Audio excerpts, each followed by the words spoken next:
So guys, mayroon tayong gagawin ngayon na so ito guys, yung electric pan na to.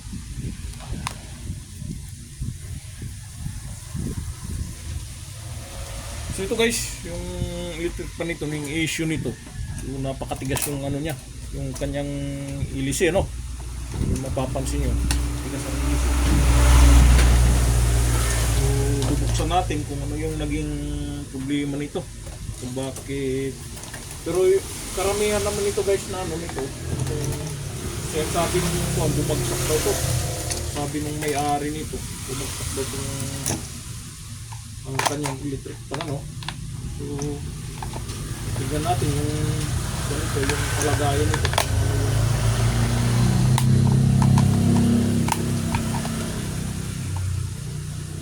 Tanggalin muna natin itong ano. Itong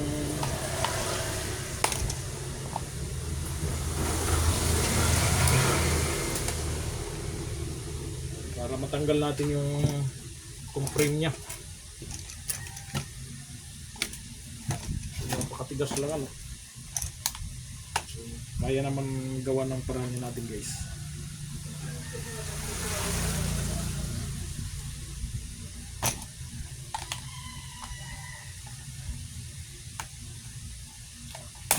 Yo.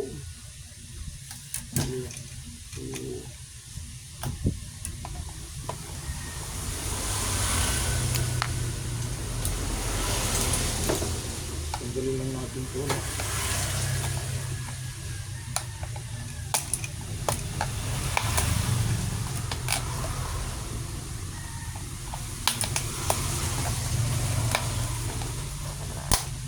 Para malaman natin kung pero karamihan ito guys. So, kung normal lang na kung hindi ito nabagsak, busik lang naman ito, kinakalawan yung kanyang busik. Ngayon, ito kasi nabagsak, iba kasi yung case nito. Pag nabagsak kasi, medyo iba yung ano nito eh.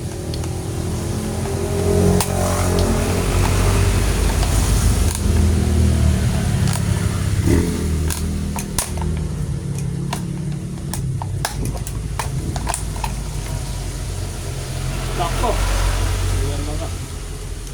Lumabas pala, ito pala yung kuhan sa kanyang kwanto, sa kanyang gearbox. So kailangan natin ilubog to. Saka i-tester natin yung kanyang motor kung okay pa, baka mamaya so masunog siya, no?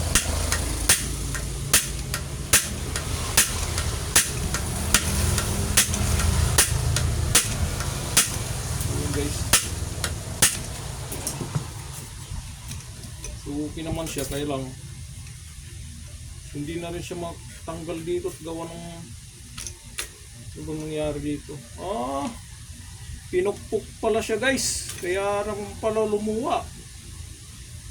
Ito, may bakat yung pinagpukpukan. Hindi talaga ito patatanggal yung ano, itong ihi niya.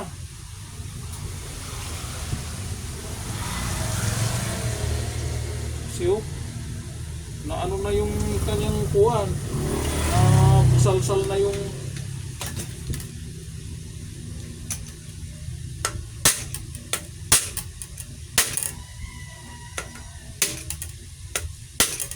nabusalsal na pala yung pinaka ano nito, pinaka dulo nito.